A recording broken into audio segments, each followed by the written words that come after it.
Good afternoon. I may ask for someone that's close to the back, maybe to shut the back door for us, Stan, or that would be so great, because I know it's a little noisy in the hall. They don't realize the important issue that we're getting ready to all take up together here. So thank you. That'll help a lot. Thank you.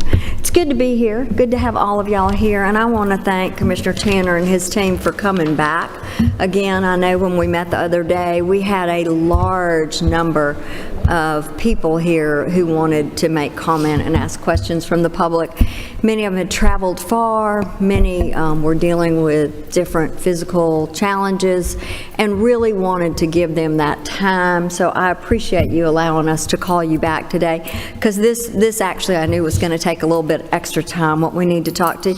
There is so much conversation, and I know there have been many people that have visited me in the past weeks asking us to address the waiting list and the now in comp waivers process in general, and to begin to wipe it out. And this will be the fourth commissioner while I've been chairman that I've heard from. I know many of you may have heard from even more than that. So there are different learning curves on all of those, and I wanted to give Commissioner Tanner some time just to begin to explain it from his perspective for us, and then we'll have some time for questions, but I don't think we'll all have to be here very, very long to deal with this really, really important measure. It truly is. So thank you, Commissioner. If whenever you are ready, please feel that you can talk. Thank you very much, Madam Chair and committee. Appreciate the opportunity to be back with you today. As Chair Lady Dempsey said, she had asked us to come do a walkthrough of the now in comp waivers and talk a little bit about some of the other disability services we offer as a department, as a state. There's a lot of misinformation, I think, about what now in comp waivers are, what they provide, what population they serve. So hopefully today we can walk through that. I can tell you over the last 2 months specifically, I have had a great introduction into this process, and I want to recognize a couple of experts in this area: Alan Morgan, who's Director of Field Operations for us in our DD section, and Ashley Caseman, Director of Waiver Services, both who have a very deep knowledge of this area and have been doing this a long time. I always like to also point out Michael and Patrick and Chelsea's in the back. They work on our legislative team and do a tremendous job. And then Chris is our CFO and deals with this now in comp waiver perspective from the financial side, and has, again, a deep understanding of this area. So with that, I want to walk through part of our DBHDD mission, which is a very important part, is the intellectual and developmental disability population. You'll see on the screen that we have 3 different sources here of individuals being served, both in waiver and non-waiver services.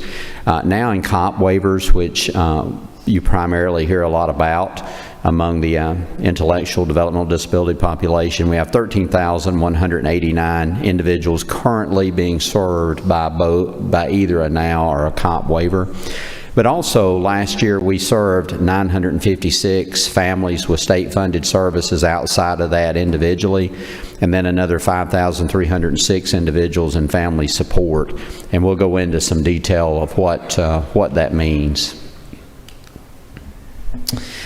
This is a clear definition of what a now in comp waiver is. It's home and community-based HCBS 1950 waiver program.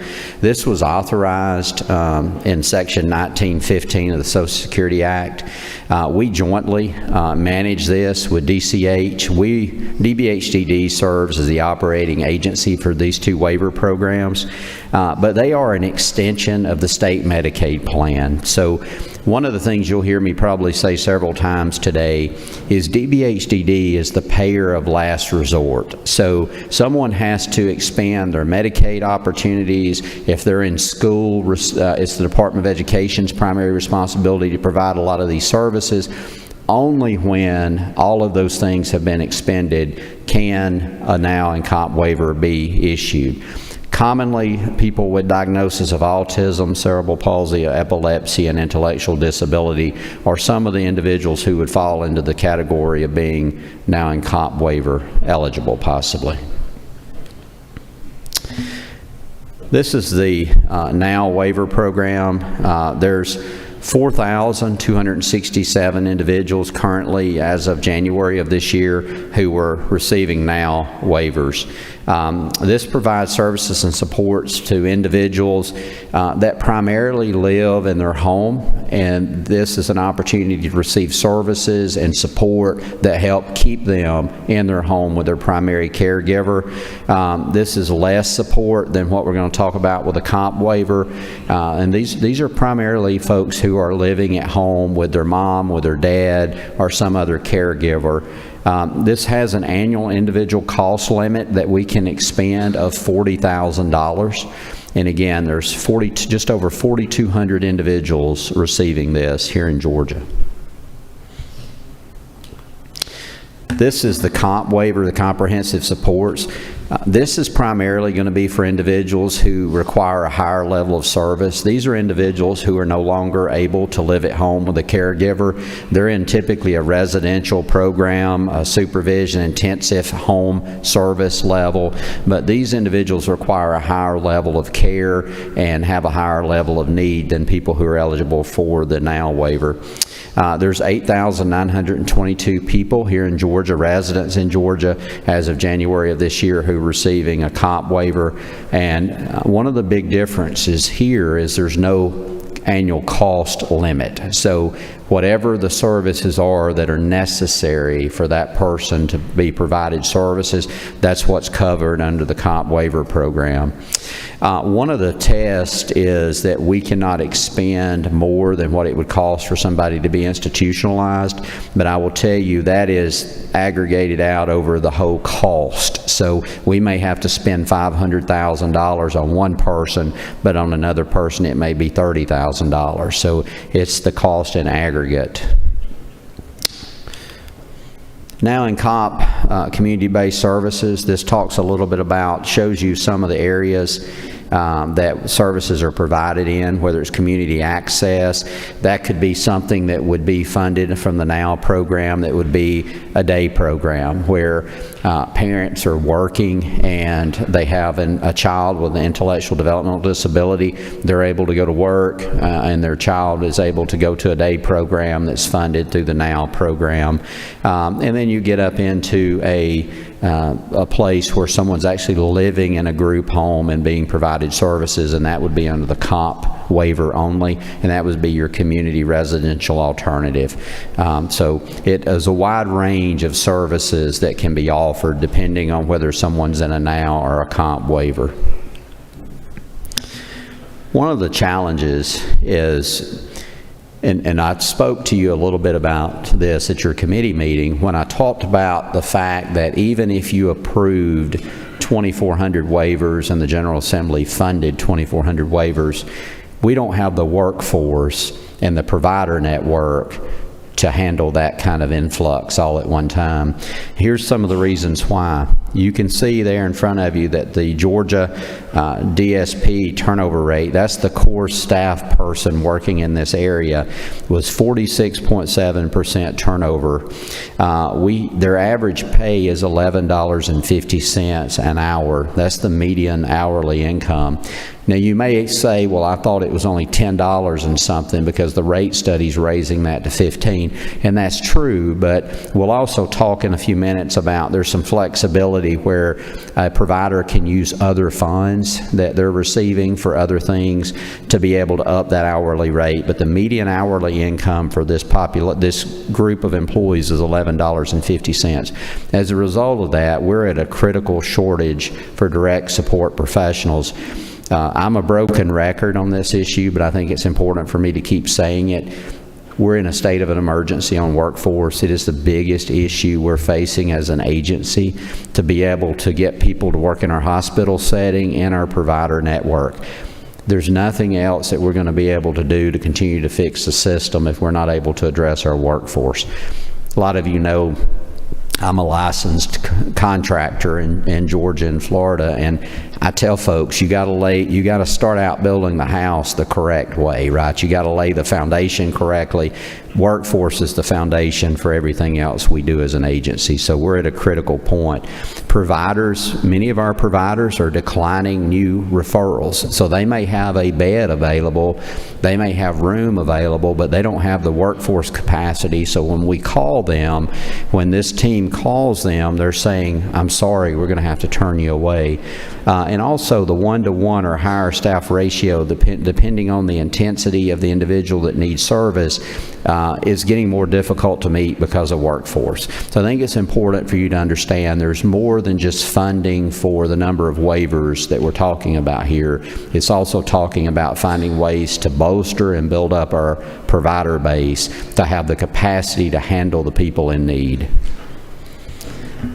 So what are we going to do about that? Well, one of the big things, this General Assembly directed DBHDD and DCH to do some rate studies, and you've heard a lot about that, I'm sure, but just to recap, this is the first comprehensive review of all of our now and comp service lines in more than 15 years. And all of you know how much cost has escalated in all the things you deal with personally and in your private businesses over the last 15 years. We had the initial rate study, the preliminary rate study was conducted. We got those results back, went out to public comment. That public comment ended January 20th of this year. And the department was extremely pleased with the fact they received over 500 individual public comments submitted to the department. So somebody asked me the other day, why would you make changes to what the professionals put in the rate study?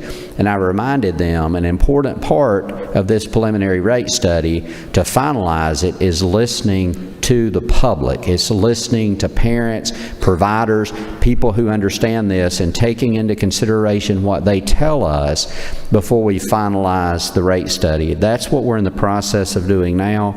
I anticipate that that'll be done probably in early spring of this year. The next steps will be waiting on some direction from the General Assembly because it's a dollar amount associated with funding it.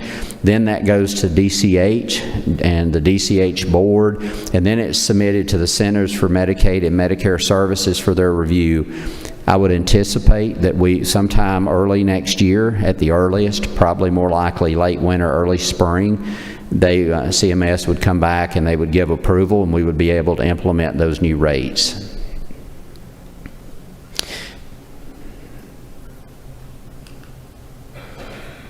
Let me just go back here just a minute. I want to mention a couple of things on the cost associated with this. I mentioned this to you before, I think, but, and I may have it. Yeah, I've got it on this slide. The rate models assume that a DSP wage would go up from the little over $10 it is today to $15.18 per hour. There would be a comprehensive benefit package, health insurance, etc., totaling around $600 per month. And then in addition to that, 25 days of paid leave, all in with the compensation in addition to the $15.18 an hour. That is around a 40% increase across the board in provider revenue. I'll also just tell you that it doesn't mean that the provider can only pay $15.18 an hour. They can take all of the compensation they receive for that person, and then they're able to adjust it accordingly. So we may have somebody that pays $18, $19 an hour, somebody that pays $15. They have flexibility, and providers like and want the flexibility. That's something they're excited about. The total estimated cost to implement this is just over $266 million. Just around 2/3 approximately of that's paid for by the federal government, and just over 1/3 by the state. And you see the state portion would be $90,642,058, and that is the cost to the state to implement the preliminary rate study. So let's talk a little bit about the planning list. I know there's a lot of conversation that goes on about what the planning list is, what the planning list is not. Sometimes you hear it referred to as a waiting list. One of the things I think is important to note, because you know, when I love to go out to eat, and when I hear a waiting list, sometimes I think about the nice restaurant that me and my wife will go to eat. I go in the front door, they ask me my name, they put me on a list. When it comes my turn, I get called. That's not what we're talking about here. This list is based on a lot more than just who got their name on it first, because we may have a child that's 6 years old that's on the planning list that's not necessarily ready for services. So we'll talk through that a little bit about how that's determined. But the planning list is a list that maintains contact with individuals who have been deemed pre-eligible for a waiver, but that have not yet been enrolled in one of the two waiver programs. Individuals are prioritized for enrollment based on their unmet need.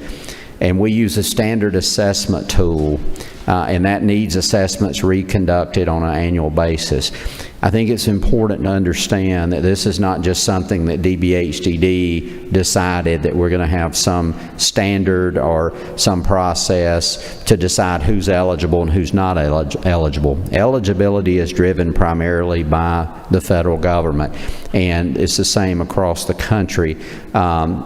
Once somebody's eligible, then obviously it's up to the state to be able to bring that person onto a waiver. But eligibility, you'll hear some folks complain about maybe they haven't been able to get deemed eligible. There's a very direct process to make that happen. Our staff does an excellent job of holding their hand, helping them through the process. But sometimes someone's just not eligible for one of these waivers under the federal regulations. More about the planning list. I mentioned this earlier, and I'll say it again. You may hear me say it again before we get done, because I think it's important, because it's been drilled into me as a new commissioner. Now in comp waivers is the payer of last resort. It's the extension of a Medicaid state plan of services. It's not the first dollars that somebody should access when they're looking for services. It's actually the last. They need to look at their Medicaid plan, they need to look at the school system, etc.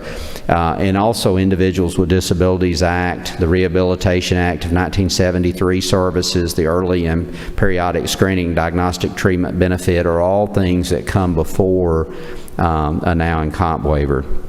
DBHDD also provides services to non-waiver individuals who have been deemed pre-eligible for now or comp. So people who may be on the planning list but have not yet gotten a waiver, that doesn't mean that the department is not going to provide some service for them when they're in need. And we'll talk a little bit about that. A couple of the areas is family supports and state-funded services. This is state-funded intellectual developmental disability supports. Last year we served 956 individuals with these types of supports. When we talk about this, we're talking about, I'll give you an example. You get a call about someone who's stuck in an emergency room. Person has an intellectual developmental disability. There's times that someone's in an emergency room that our department has never heard of before. They're not on our planning list. We've never heard their name. We don't know who they are. We're not providing them services. And even if someone's in immediate need that ranks the very highest on our list, it's going to take at least 45 days to get someone through the waiver process. But this person's in immediate need of service. This is where the state-funded IDD support services come in. So, and that is a good example of someone who, it's a bridge funding, we commonly refer to it as, who has an emergent, immediate need, but they've not yet been enrolled. Another type of service that the department provides outside of a now in comp waiver for people who are on the pre-eligible list, this is for individuals who just have a small need of some flexible funding that may help them stay in their home. An example of some of those things might be an individual who needs some recreational activities. It may be an individual who just needs you see the over the intensive side, maybe someone needs respite services. Maybe they've had a family member who's taking care of them has had COVID, and they need to have somebody provide services and take care of them for a short period of time while their caregiver recovers. So there's some areas where we're able to utilize those funds, and do often use those funds for that service. As you can see, there was 5,306 people served under family support, and out of those, 246 were intensive needs. Talk a little bit about planning list prioritization, because I think this is important, and also there's a lot of misinformation about this, I think, out there. Individuals are prioritized for funding based on level of unmet need. Again, not like we do when we go to the restaurant and put our name on a list. It's not first come, first serve. It's based on highest level of need. Needs assessment with a standardized measurement are conducted for pre-eligibility and at least annually thereafter. The assessment tools take a look at several things, and they also are used by the Division of Aging. This assessment tool scores individuals from 0 to 156, with 156 being the very highest level of unmet need, with 0 being the lowest on the spectrum. So that's how we as a department put these folks on the planning list. This shows you the planning list ranked by score. You see that we don't have anyone actually out there at the very high end of the 156. We have 3 people in the 111 to 126, 13 people in the 95 to 110. The bulk of the folks, though, are kind of in that 31 to 46, 15 to 30 range. You may ask, why don't we have more people in the higher end range? And it's because the state, you all, have done a good job of appropriating funds that allow us to try to address these individuals before they get to the higher end of the unmet needs. So that's a good thing for the state. We have, as you know, and we'll talk a little bit about this, but you appropriated an additional 513 waivers for this fiscal year we're currently in. This is the age, just to give you an idea of the age of folks on the planning list. I think it's important to note that 30% of the individuals on the planning list are 21 or under. Most of those individuals are obviously still going to be in school. And keep in mind, now in COMP's the payer of last resort. So from an unmet need perspective, if the person's at school, they're receiving services through the Department of Education, then that's going to affect their score. A lot of those individuals also have family members that are at home capable of helping and taking care of them. But you can see the age. And you may ask, why do we have 65 and over? There are some individuals who are in facilities that do not have a now and comp waiver that just want to remain on the planning list, but their family members want to leave them where they are today. So that's typically that 65 and older population. This is so this chart shows you the people on the planning list by age. This chart shows you the waiver recipients by age breakdown. So these are the people who are actually currently receiving a waiver today, and you can see their percentage of age there. Very few are under 18 for obvious reasons like we talked about, and the bulk of them obviously fall into that 30 to 64 range, with 69% in that range.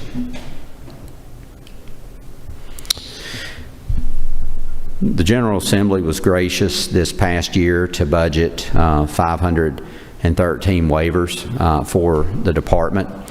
In order to meet that goal, we have to target 43 per month new waivers. We're meeting that, as you can see, above average right now. To make that goal, we anticipate meeting that goal of 513 individuals. Just for a point of reference, in 2019, DBHDD was able to enroll 900 individuals that year. In 21 and 22, we did 500 those 2 years, and we're on track to do 513 this year. I've been asked by legislators and others what we believe the magic number is, and there's not a, quote, magic number necessarily, but I will tell you, based on our provider issues that we have and the lack of workforce, I think that 513 number is something that we can we can absorb into the system. We have providers can absorb that, our staff can absorb that. Much more than that, I think it's going to be difficult for the providers that we currently have.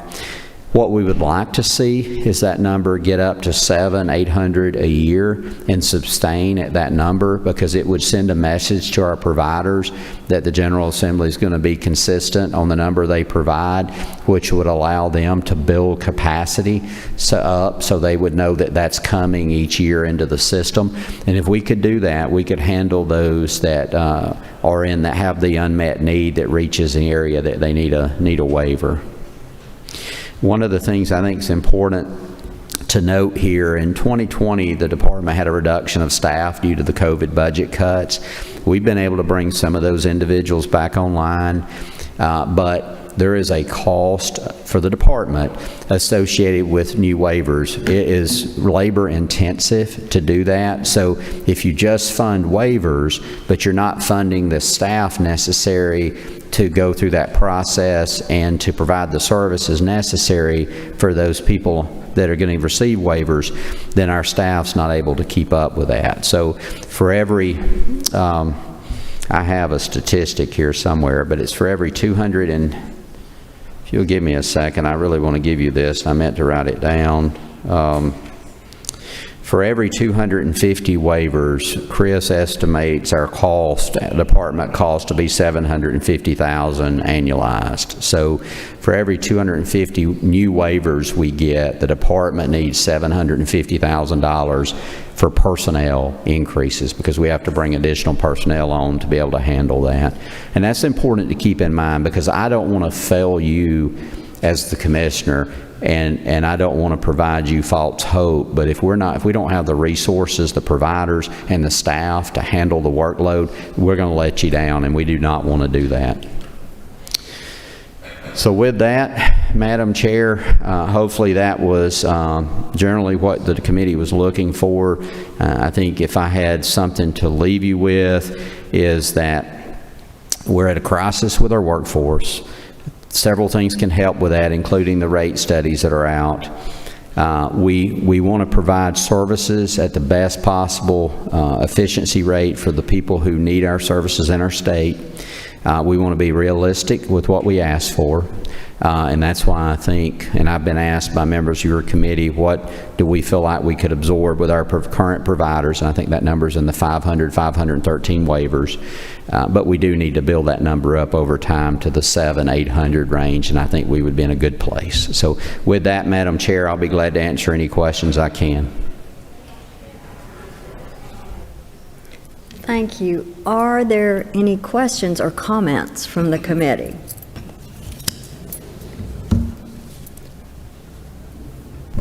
Representative Donahue.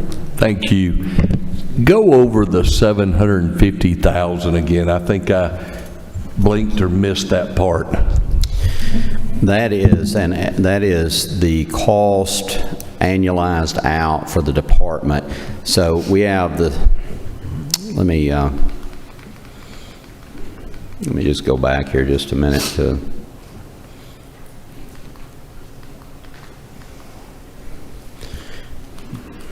okay, right, there we go.